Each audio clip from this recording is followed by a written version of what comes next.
Staff nurse grade 2-তে joining করার জন্য এই মেডিকেল ফিটনেস সার্টিফিকেটটা খুব গুরুত্বপূর্ণ। যাদের প্যানেল লিস্টের নাম এসেছে তাদেরকে নেক্সট স্টেপ যেগুলো আগে থেকে করে রাখতে হবে তার মধ্যে অন্যতম হলো মেডিকেল ফিটনেস। এই মেডিকেল ফিটনেসের জন্য কি কি টেস্ট করতে হবে, কোথায় টেস্ট করতে হবে এবং কতদিনের মধ্যে এই টেস্টগুলো করে রাখতে হবে, সমস্ত কিছু আলোচনা করা হবে এই ভিডিওর মাধ্যমে। তবে তার আগে আরেকটা গুরুত্বপূর্ণ টপিক আলোচনা করব, পুলিশ ভেরিফিকেশন। এটা নিয়ে অনেকে কোশ্চেন করেছো, তাই আগে পুলিশ ভেরিফিকেশন নিয়ে আলোচনা করব, দেন এই টপিকে আসবো মেডিকেল ফিটনেস নিয়ে। এটাই হচ্ছে পুলিশ ভেরিফিকেশনের ফর্ম, ভেরিফিকেশন রোল। এই ফর্মটা 3টা পেজ থাকবে। তোমরা এই ফর্মটা ডাউনলোড করতে পারবে, আমার এই ভিডিওর ডেসক্রিপশনে লিঙ্ক দেওয়া থাকবে, সেখান থেকে তোমরা ডাউনলোড করতে পারবে।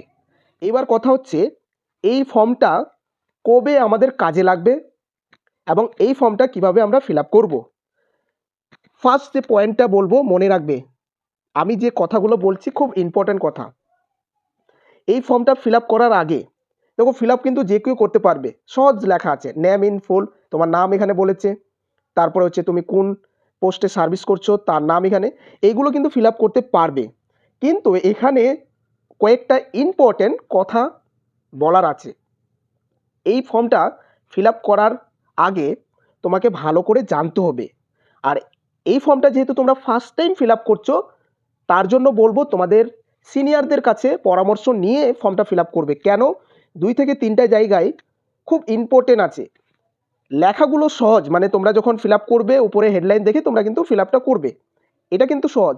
এর মধ্যে কয়েকটা জিনিস এমন আছে যে তোমাকে ভেবে চিনতে তোমাকে ওই জায়গাটা ফিল আপটা করতে হবে। কেন বলছি, নেক্সট আমরা যখন পুলিশ ভেরিফিকেশন করতে যাব এই ফর্মটা কিন্তু দেখে দেখেই কিন্তু সবগুলো ভেরিফিকেশন হবে তোমার। তার জন্য বলছি এই ফর্মটা ফিল আপ করার আগে ভেবেচিন্তে ফিল আপ করবে। যদি তোমরা না পারো তোমরা অবশ্যই SMS করবে। এই ফর্মটার এখন কোনো কাজ নেই, তোমরা যখন জয়েনিং করবে, জয়েনিং করার 3 মাস পর, ভালো করে বুঝবে, জয়েনিং করার 3 মাস পর এই ফর্মটার কাজ স্টার্ট হবে। তো এখন তোমাদের কোনো কিছু করতে হবে না পুলিশ ভেরিফিকেশনের ফর্মটা নিয়ে, ঠিক আছে? জাস্ট তোমরা ডাউনলোড করে রাখতে পারো, প্রিন্ট আউট করে রাখতে পারো, এবং যখন তোমাদের পুলিশ ভেরিফিকেশনের টাইম হবে তোমাদের হসপিটাল থেকে বলে দেওয়া হবে যে তোমরা এখন পুলিশ ভেরিফিকেশনের জন্য তোমরা ফর্মটা জমা দাও, ঠিক আছে? তখন আমাকে SMS করবে। কথায় কি লিখতে হবে তোমরা জানো, দেখো এখানে লেখাই আছে, খুব ইজিভাবে আছে, কিন্তু 1 থেকে 2টো জায়গায় যেখানে তোমরা সেই জায়গাটা যদি ফিল আপ করো সেই অনুযায়ী কিন্তু তোমাদের পুলিশ ভেরিফিকেশনটা হবে। তো সেখানে কোন জায়গাটা ফাঁকা রাখতে হবে, কোন জায়গাটাতে তোমাদের ঠিকঠাক লিখতে হবে সেটা আমি পরে বলবো। আর তোমরা যদি চাও এটার ফিল আপ নিয়ে একটা ভিডিও আপলোড মানে দিতে, তোমরা অবশ্যই কমেন্ট করবে, ঠিক আছে? কমেন্ট করে জানাবে পুলিশ ভেরিফিকেশনের ভিডিও চাই। তোমরা যেহেতু ফার্স্ট টাইম এটা তোমরা দেখতে পাচ্ছ বা ফার্স্ট টাইম তোমরা এটা ফেস করছো, তাই তোমরা এখন কিছু বুঝতে পারবে না। তোমরা যদি চাও পুলিশ ভেরিফিকেশন নিয়ে একটা ভিডিও আপলোড করতে, অবশ্যই তোমাদের আমি সেই ভিডিওটা আপলোড করব। এবার তোমাদের সেই মেডিকেল ফিটনেসের টেস্টগুলো জানাবো। তোমরা দেখতে পাচ্ছ ইউটিউব চ্যানেল রামিজ অফিসিয়াল। এটা আমি কেন প্রত্যেকটা ভিডিওতে বলছি, তার কারণ হচ্ছে তোমরা এই চ্যানেলটাকে সাবস্ক্রাইব করে রাখো। নেক্সট যে স্টেপগুলো একদম তোমাদের যেন প্রবলেম না হয়, এই যে তথ্যগুলো কালেক্ট করা হচ্ছে, আমি কিন্তু নিজে সেই জায়গায় গিয়ে আমি কিন্তু সেই তথ্যগুলো কালেক্ট করে তোমাদেরকে শেয়ার করছি। আমি নিজে থেকে এগুলো শেয়ার করছি না, সেই জায়গাটাতে গিয়ে আমি সেখান থেকে কালেক্ট করে এনে তোমাদেরকে শেয়ার করছি বলেই তোমাদেরকে বলছি যে এই চ্যানেলটাকে তোমরা সাবস্ক্রাইব করে রাখো। নেক্সট যে স্টেপগুলো প্রত্যেকটা স্টেপে আমি তোমাদেরকে হেল্প করার চেষ্টা করব।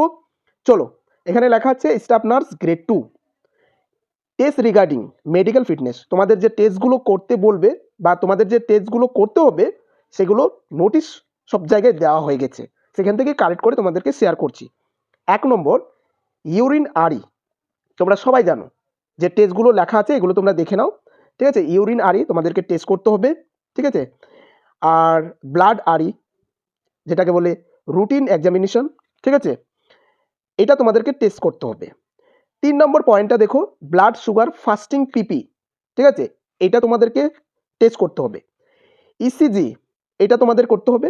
চেক্স এক্স রে এটাও করতে হবে। 6 নম্বর আই, হিয়ার এবং এখানে দেখো ইএনটি, যেটা বলেছে ইএনটি অডিওগ্রাম করাতে হবে। 8 নম্বরে এখানে একটা কথা বলেছে প্রেগনেন্সি টেস্ট। প্রেগনেন্সি টেস্ট শুধুমাত্র ফর ফিমেল ক্যান্ডিডেটের জন্য, তাদেরকে প্রেগনেন্সি টেস্টটা করাতে হবে। এখানে ইম্পর্টেন্ট কথা শেয়ার করা হয়েছে, প্রত্যেকটা ভিডিওতে আমি বলেছি যে কিছু ইম্পর্টেন্ট কথা শেয়ার করব।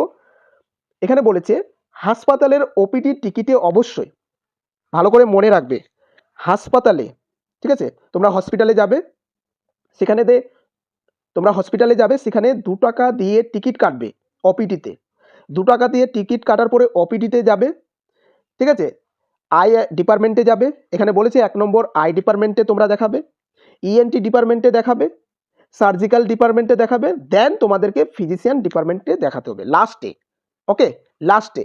আর আগের যে টেস্টগুলো তোমরা করেছো, ব্লাড, ইউরিন, ইসিজি, এইসব টেস্টগুলো নিয়ে তোমরা কিন্তু ফিজিশিয়ানকে দেখাবে। ফিজিশিয়ান ডাক্তারদের মানে প্রত্যেকটা ডাক্তারদের কিন্তু ফিটনেস কথাটি লেখাতে হবে, ভালো করে মনে রাখবে। তুমি যেহেতু মেডিকেল ফিটনেসের জন্য এইটা একটা সার্টিফিকেট নিচ্ছ, তার জন্য ফিটনেস কথাটা যেন থাকে। যেমন তুমি আই ডিপার্টমেন্টে গেলে তোমার চোখের ফিটনেস কথাটা যেন থাকে সেই ওপিডি টিকিটের মধ্যে। একটাই টিকিট কাটবে, মানে অনেকগুলো টিকিট কাটতে হবে এমন না, একটা টিকিট কাটবে, ওই টিকিটের মধ্যেই কিন্তু প্রত্যেকজনই খালি লিখবে ফিটনেস, বাস, আর কিছু লিখবে না। তোমরা চাইলে আমি শো করাতে পারি যে কিভাবে করতে হয়, আমি সব তোমাদেরকে দেখাবো। দেন ইএনটির ডাক্তারের কাছে যাবে, ইএনটি ডাক্তারের সেই একটাই ওপিডি টিকিটের মধ্যে তোমাদের লিখে দেবে ইএনটি ডাক্তারের শীর্ষ দিয়ে ফিটনেস কথাটা লিখে দেবে, আর কিছু না। সার্জিক্যাল ডিপার্টমেন্টে যাবে, সার্জিক্যাল ডিপার্টমেন্টের ডক্টর সিলসই মেরে আর ফিটনেস কথাটা শুধু লিখে দিবে, আর কিছু না, যে অনেক কিছু লিখবে এরকম কিছু না। লাস্টে তোমরা ফিজিশিয়ান ডাক্তারের কাছে যাবে, লাস্টে যাবে, আগে যাবে না, লাস্টে। সবগুলো করার পরে ফিজিশিয়ান ডাক্তারের লিখে দিবে অল ফিটনেস, মানে টোটাল যে তোমার সবগুলো ফিটনেস তোমার আছে হলো। এটা সই করতে হবে, প্রত্যেকটা যেন সই থাকে, সিগনেচার থাকে প্রত্যেকটা ডাক্তারের। ওকে, মহিলাদের ক্ষেত্রে ডিপার্টমেন্টগুলি ছাড়াও, এই যে ডিপার্টমেন্টগুলো আছে এগুলো ছাড়াও আরেকটা ডিপার্টমেন্টে যেতে হবে, সেটা হচ্ছে গাইনো ডিপার্টমেন্টে মহিলাদের ক্ষেত্রে। ওকে, সেখানে যেতে হবে মহিলাদের ক্ষেত্রে, ওটা শুধু বলেছে। আর সব পরীক্ষাগুলো গভর্নমেন্ট হসপিটাল থেকে করাতে হবে। অনেকেই কোশ্চেন করেছিলে, দাদা আমি যদি প্রাইভেট হসপিটাল থেকে করাই তাহলে কি হবে? এখানে বলে দেওয়া হয়েছে তোমরা গভর্নমেন্ট হসপিটাল থেকে এই রিপোর্টগুলো করাবে এবং মেডিকেল ফিটনেসটা কথাটা লিখে নিয়ে আসবে, মেডিকেল ফিটনেস। ওকে, তো এটাই ছিল তোমাদের জানানোর কথা। তোমরা বলেছিলে যে ফিটনেসে করার জন্য কী কী টেস্ট করতে হবে, ঠিক আছে। আর তোমাদের বলবো থ্যাংক ইউ, অনেক সাপোর্ট করছো আমাকে, ঠিক আছে। রামিজ অফিসিয়াল চ্যানেলটাকে তোমরা সবাই সাপোর্ট করো এবং চ্যানেলটাকে যারা এখনও সাবস্ক্রাইব করে রাখোনি চ্যানেলটাকে সাবস্ক্রাইব করে রাখবে, ঠিক আছে। এবং লাইক করবে, অবশ্যই লাইক করবে। ভিডিওগুলো ভালো লাগলে অবশ্যই লাইক করবে, লাইক থেকেই আমি বুঝতে পারবো যে তোমরা ভিডিওগুলো চাইছো, ঠিক আছে, বা তোমাদের পছন্দ হচ্ছে ভিডিওগুলো। কোশ্চেন থাকলে তোমরা অবশ্যই কমেন্ট করে জানাবে, আমি তোমাদের কমেন্টগুলো থেকেই আমি ভিডিওগুলো আপলোড করি, তাই কমেন্ট অবশ্যই করবে, ঠিক আছে। চলো ভিডিওটা এখান থেকে শেষ করছি। ভিডিওগুলো ভালো লাগলে আমি আবারও বলবো লাইক করবে এবং শেয়ার করবে, ঠিক আছে। ভালো থাকবে, সুস্থ থাকবে, দেখা হচ্ছে পরবর্তী একটি নার্সিং রিলেটেড ভিডিও নিয়ে।